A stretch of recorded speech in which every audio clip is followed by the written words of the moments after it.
یہ ہمارے قدموں میں بوئی گئی ہیں، پاکستان کی بنیادوں میں رکھی گئی ہیں، اور معاملہ وہی ہے۔ آئی ایم ایف کا معاہدہ ایک ایسا معاہدہ جس پہ سارا ملک چیختا رہا، لیکن اس وقت خان صاحب جو ہے نا وہ کرپشن کے خلاف جہاد کے لیے نکلے ہوئے تھے، کسی نے نہیں سنی۔ ہم نے بڑا کہا کہ خان صاحب یہ پاکستان کو گروی رکھنے کی مترادف ہے۔ آئی ایم ایف جس ملک میں گیا ہے وہاں پر انہوں نے کنٹرول لیا، پھر اس کے بعد تباہی ہو گئی ہے اس ملک کی۔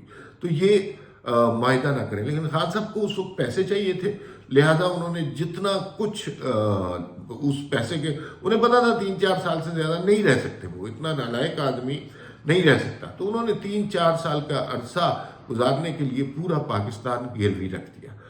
اب اس کے نتائج باقی لوگ بھگت رہے ہیں، اور یہ ختم نہیں ہوں گے، یہ بہت دور تک جائیں گے، یہ کئی دہائیاں لگتی ہیں اس طرح کے۔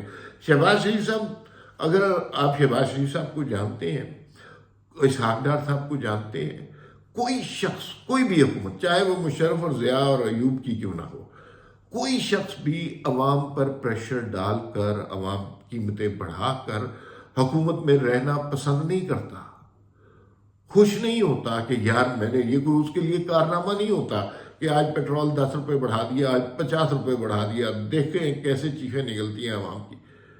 یہ وہاں پہ انہیں پتہ ہوتا ہے کہ ان کی لوگوں میں کیا، لوگ ان کو سمجھ رہے ہیں، کس طرح کی تکالیف سے گزر رہے ہیں اور کن مسائل کا شکار ہے ان کی وجہ سے۔ لیکن بعض فیصلے ایسے ہوتے ہیں جو کرنے پڑتے ہیں۔ اب سروائیول کا مسئلہ ہے، اور سروائیول کے مسئلے کے لیے اگر انہیں یہ ایڈمنٹ ہے کہ اگر ہمیں جوتے بھی کھانے پڑے، گالیاں بھی کھانی پڑیں، تو ہم کھائیں گے، اس لیے کہ اگر اس وقت بالکل 1 انچ بھی ادھر سے ادھر ہوئے آئی ایم ایف کے معاہدے کے ساتھ، معاہدہ وہ جو عمران خان نے کیا تھا نواز شریف کے دور میں، ہم آئی ایم ایف کے معاہدے سے نکل آئے تھے، اور آئی ایم ایف نے دوبارہ قرضہ دینے کی پیشکش کی تھی، ہم نے انکار کیا تھا۔ لیکن اب صورتحال بھی دوسری ہے، اب ہم گروی رکھ چکے ہیں اس ملک کو، تو لگے ہوئے ہیں، اور انہیں پتہ ہے کہ وہ عوام کی تکالیف میں اضافہ کرنے کا باعث ہے۔ لیکن اس معاملے کو بہرحال ٹھیک تو کرنا ہے، ملک کو ایک ایسے مقام پر لے کے جانا ہے جہاں سے آئی ایم ایف کے معاہدے سے ہم نکل سکیں۔ عارف علوی کیا کر رہے ہیں یہ سمجھنا بہت ضروری ہے۔ وہ عوام کی محبت میں نہیں کر رہے، وہ چاہ رہے ہیں کہ کسی طرح یہ جو معاہدہ ہے یہ خراب ہو جائے۔ یہ کوشش پہلے شوکت ترین صاحب نے کی، اب صدر مملکت بھی ہے۔ بھئی اب ان کے ساتھ معاہدہ کیا ہوا ہے، اس کی بنیاد پہ پیسے پکڑے ہوئے ہیں، پیسے کھا چکے ہیں آپ، تو آپ کو ان کی باتیں ماننی ہے۔ اس وقت سوچنا تھا نا جب ملک گروی رکھ رہے تھے۔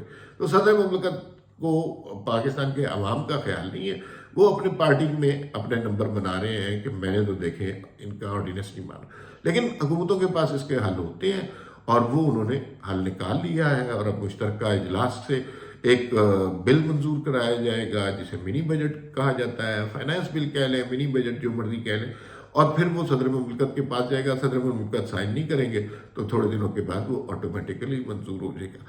یاد رکھنے کی بات یہ ہے، تکلیفیں بڑھیں گی، لیکن صدر مملکت کا جو اقدام ہے وہ عوام کی بہتری کی خاطر نہیں ہے، وہ ملک سے دشمنی کے زمرے میں اس سٹیج پر آتا ہے، جبکہ آپ ہماری ساری باغ جو ہے معیشت کی وہ آئی ایم ایف کو تھما چکے ہیں، وہ فیصلہ کر رہا ہے ہمارے ملک میں کیا ہونا ہے۔